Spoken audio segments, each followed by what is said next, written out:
So who were the best at investing? I'd love to know. You'd probably like to know too. So there's this study from a few years back by Fidelity that people talk about, and it says that the best investors are dead. And the second best investors are people that lose their memory. That is, they buy quality, pretty much forget about it, let it work for them, and they do better than you and me, sitting in front of our computers, watching ticker after ticker, trying to figure out what's going to be the next to the moon stock. Well, there are two things about this Fidelity story. The first is that it's a fake. The second thing, though, is that it's still true somehow. I'm James Callahan, and this is the Do-Over Show, where we try to figure out what we're doing wrong and try to do the opposite at least instead. Try to make things right. And in investing, this is one of the most difficult areas, not only to figure out what we're doing wrong, but to do the opposite. Now, this is not financial advice. I'm not a financial advisor. This is not a recommendation to buy, sell, or hold anything. This is for educational purposes only.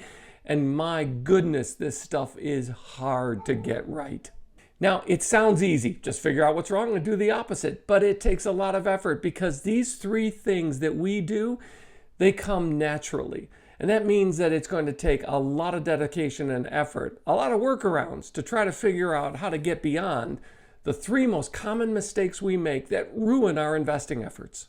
Now, the first big mistake is that we try to time the market. We think we're smart, or we sit in front of our computer screens all day and we follow the news and we're going to figure out before everybody else what's going to move. But here's the problem. This is where we get that old adage, time in the market usually beats timing the market.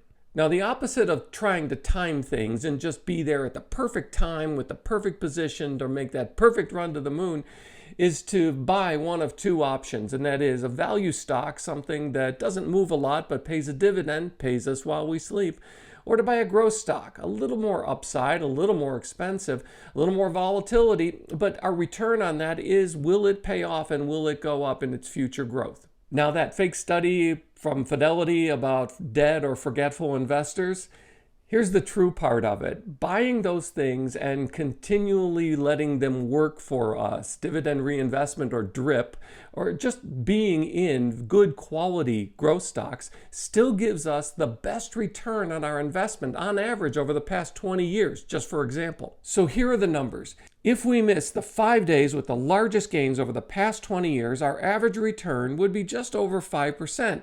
Instead of the 7% on average return for being in the market. If we miss the 10 best days, we'd earn 3.53% return on our investment. Miss the 20 best days, and we'd only earn 1.15% return on average. Miss the best 40 days trying to time the market, and we would have lost 2.8% on our investment. This means more than just buy and hold. It means buying quality and to keep on buying quality. The number two big mistake is being overly diversified, or diversified as Charlie Munger referred to it. Yeah, Charlie and Uncle Warren Buffett think that this is both the problem and maybe the solution to our second biggest problem with investments. You can check out this video here that goes in depth about being diversified. Now, Uncle Warren says that for the average investor, buying a market tracking, market index ETF is our best hope of any return on our investment because we don't have the time, skill, or risk appetite to buy a handful of good companies, earn dividends, and when they drop in price, we see this flashing sale sign that says, ooh, it's a good time to buy more because this is a good company, a good stock, a good investment. And the number three big mistake we make is because we care so much and we're really desperate for success and returns, and that is FOMO, or the fear of missing out. Chasing news headlines, trying to be early, and in investing, early is just a synonym for being wrong.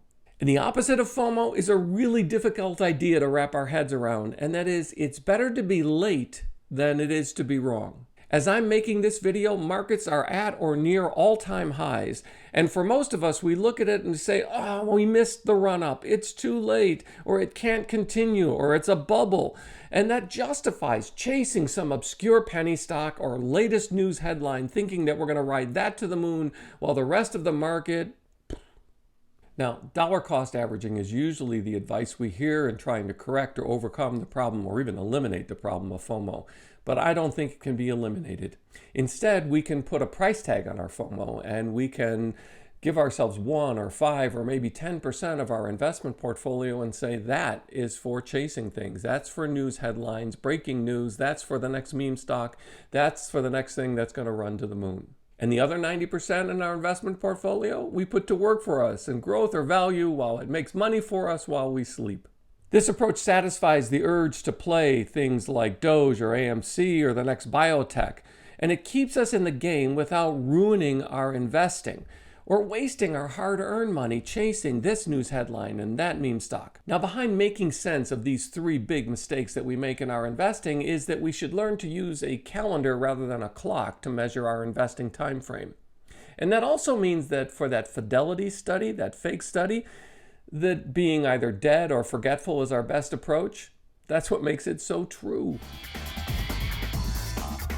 And thanks for being part of the Do-Over Show, and please tap the like button, and while you're down there, subscribe and ring the notification bell so you don't miss an episode every Monday and Friday. I'm so glad you found me, and I found you. Thanks.